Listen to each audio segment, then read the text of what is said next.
Saurav Majumdar is the editor at Business Today. Saurav? Hi, Brad.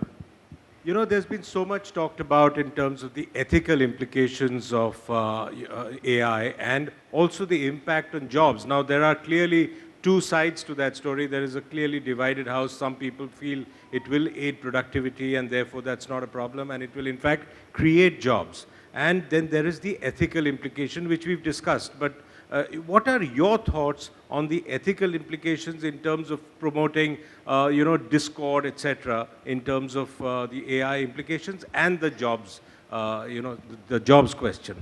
Well, let me focus especially on the discord element that you mentioned.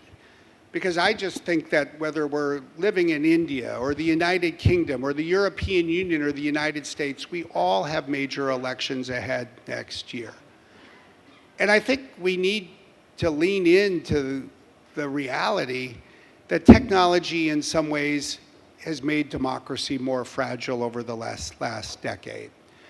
And I think it's easy for people to pick at a couple of companies and point fingers, but I would say we should all maybe just look at ourselves. Certainly we in the tech sector should all look at this.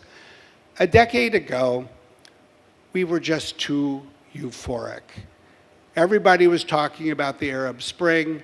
Everybody said social media was going to bring democracy to the rest of the world.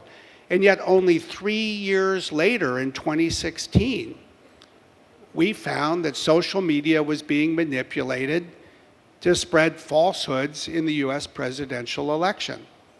And I think we've seen that since. I do think that we need to grapple with that. I am most focused on two things. Number one, those of us who create AI services need to put the guardrails in place to try as much as possible to prevent our technology from being used in ways that would undermine democracy further. And number two, we can embrace the opportunity to harness the power of AI, to identify patterns in data, to identify when, especially we see foreign governments launching influence operations designed to intentionally deceive